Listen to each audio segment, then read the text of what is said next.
O Lula já garantiu aqui que vai investir na valorização do salário mínimo, né? Já estava na proposta dele e ele realmente ratificou essa informação com um reajuste acima da inflação.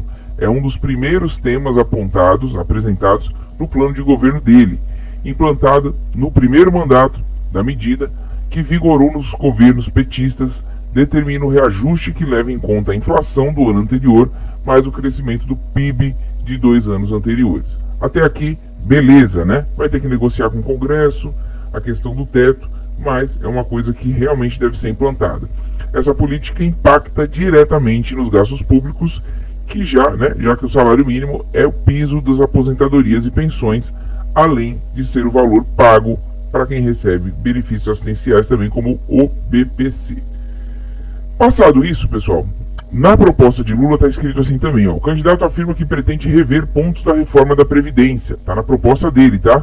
Considerados controversos, que figuram em ações do STF, ou seja, pontos controversos que já estão gerando ação no STF, ou seja, já está em última instância para poder ser decidido. Isso é gasto público, tá? Porque tem a ação lá, passa pelo INSS, depois paga justiça, enfim, só dinheiro público sendo perdido, sendo que uma decisão poderia ser tomada e acertada a lei. Dentre as alterações que podem ser revistas estão a idade mínima na aposentadoria e os redutores da pensão por morte. Então isso aqui, principalmente os redutores na pensão por morte, foi uma coisa muito, mas muito cruel que foi feita na reforma da Previdência, o último agora que a gente teve, né, organizada por Paulo Guedes, e que pouca gente percebeu. Você só vai perceber quando você perder um ente querido e precisar solicitar a pensão.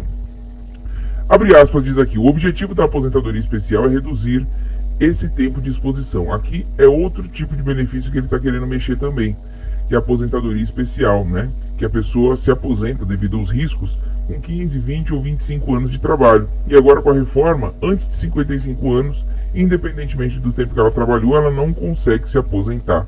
Ou seja, perdeu o sentido de proteger a saúde. E sobre a pensão por morte, o candidato fala em rever até mesmo ou revogar as regras classificadas como cruéis. E realmente são cruéis. E eu incluo aqui a aposentadoria por invalidez, que foi totalmente cruel. Para você que não sabe, você paga o INSS, se porventura você ficar inválido, você vai receber 60% apenas da sua média salarial. Imagina, quando você mais precisa, vai depender de medicamento, de tratamento e tal, você vai ficar com 60% do seu salário só. É um absurdo o que a reforma fez, sendo que antes da reforma você ficava com 100%. Dando continuidade aqui, então. Lula está no plano de governo dele, tudo isso. Tudo isso precisa ser feito via emenda constitucional. É possível ele fazer? É totalmente possível ele fazer, mas precisa ser via emenda constitucional.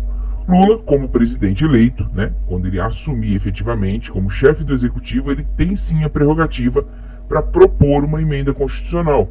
Assim foi com Bolsonaro. A reforma da Previdência última foi proposta por Bolsonaro, por ele ser chefe do executivo, alterando o que ele julgar necessário para melhorar o que foi feito na reforma da Previdência por Bolsonaro, que foi aprovada pelo Congresso Nacional. Logo no primeiro ano do governo Bolsonaro, a gente teve essa reforma da Previdência, inclusive teve um apelo popular por essa reforma da Previdência, as pessoas não sabiam quanto estariam sendo prejudicadas com essa reforma, principalmente alguns pontos que são absurdos. Era necessária a reforma? Era sim, mas não nos moldes em que foi feita, tá? Em algumas coisas. Vamos tocar aqui. O Lula pode fazer? Pode. O que ele vai fazer primeiro? Fazer uma proposta de emenda à Constituição, que vai para onde? Para o Congresso. Ele não decide nada sozinho, tá, pessoal? Ele não tem o poder de fazer isso sozinho. Muita gente está falando, com um decreto presidencial ele vai lá e vai derrubar tudo. Não. Vai para o Congresso e aí vai para a CCJ. Vocês que acompanham muito bem aí o 14º salário devem saber os trâmites de cabeça aí, ó. Olha só. A proposta, então, é analisada pela Comissão de Constituição e Justiça e Cidadania, que se pronuncia sobre a sua admissibilidade no prazo de 5 sessões do plenário.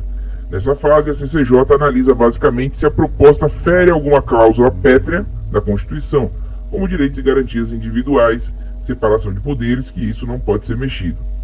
Depois passa para a comissão especial. Se a proposta for admitida, o presidente da Câmara designa uma comissão especial para o exame do mérito da proposição. Essa comissão tem o prazo de 40 sessões de plenário, 40 sessões de plenário, pessoal, olha isso, a partir da sua formação para aprovar um parecer. Veja como a reforma da Previdência do Bolsonaro foi rápida, né? Comparado com todo esse trâmite aqui, ela seguiu realmente todo esse trâmite. Para a votação do parecer na comissão é necessária a presença de metade mais um dos integrantes, ou seja, 25. A aprovação se dá por maioria dos votos, maioria simples, olha só todo o trâmite. Somente na comissão especial podem ser apresentadas emendas com um mínimo de 171 assinaturas de deputados cada uma, no prazo de 10 sessões de plenário. Depois, vai para o plenário da Câmara. Após a publicação do parecer em intervalo de 2 sessões, isso tudo está tido dado certo aqui, né? Até aqui. Aí vai para o plenário da Câmara e após a publicação do parecer do intervalo das 2 sessões, a proposta é incluída na ordem do dia do plenário, onde é submetida a 2 turnos de discussão e votação. Entre os 2 turnos, há um intervalo de 5 sessões de plenário que pode ser cancelado por decisão do próprio plenário. Após a aprovação em um primeiro turno, a proposta volta para a comissão especial, para que esta vote a consolidação do texto, que será votado no segundo turno. Olha só como é difícil fazer uma reforma, pessoal. Para ser aprovada, a proposta precisa ter, em ambos os turnos, 3/5 dos votos dos deputados, tá? Em votação nominal. Deputado falta, deputado sai, enfim, Lula vai ter uma oposição muito forte, então muito difícil ele conseguir tão rapidamente uma coalizão para poder aprovar situações assim. Dando tudo certo na Câmara, vai para o Senado.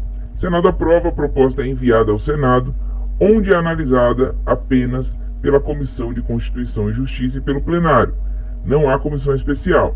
No Senado, a proposta também precisa ser aprovada em 2 turnos pelo plenário. Para aprovação, são necessários 3/5 dos votos, ou seja, 49 em cada turno.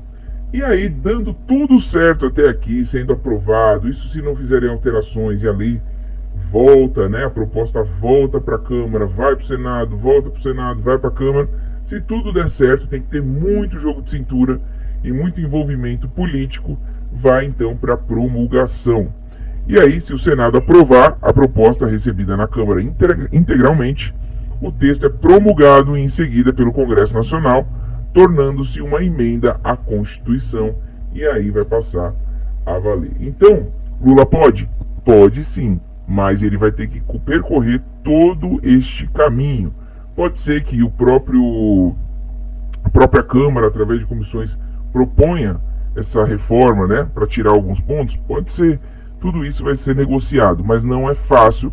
O presidente não tem a prerrogativa de, com decreto, resolver isso numa canetada só. Depende do parlamento. Como a gente sabe, nós somos divididos em 3 poderes: o executivo, que é o presidente, o legislativo, que é a Câmara e o Senado, e o judiciário, que é aí representado aí pelo STF, né, a autoridade máxima. Então, tudo tem que passar, como o nome diz, pelo legislativo. Tudo que for de lei, proposta de emenda à Constituição, depende do legislativo, leia-se Câmara e Senado. Então, não é fácil, ele quer fazer, parece que quer fazer, porque é uma coisa que sempre pegou no pé, mas não é fácil. Tem que ter o apoio popular, né? Principalmente a reforma da Previdência do Bolsonaro teve grande apoio popular, as pessoas estavam muito empolgadas com a questão, né, do Bolsonaro ter assumido e sequer talvez tenham olhado o conteúdo da reforma, né? Só ficar olhando a economia de não sei quantos bilhões. Paulo Guedes fala muito bem na questão da economia, mas realmente as pessoas que estão precisando de benefício agora estão sendo surpreendidas por benefícios realmente muito baixos e que prejudicam muito, né, quem pagou uma vida inteira o INSS. Vamos pressionar, vamos ficar de olho, vamos cobrar, né? Tá só começando aí a mudança do governo e a gente vai cobrar para ver o que vai acontecer. Então é isso, pessoal. Resumidamente, ele pode fazer, mas depende da Câmara dos Deputados para aprovar essa proposta de emenda à Constituição. Ainda for com dúvida, pode deixar no primeiro comentário fixado que a gente vai responder para você que é inscrito no canal. Não é inscrito ainda? Inscreva-se agora, ative o sininho de notificação, que a gente está aqui sempre para te ajudar.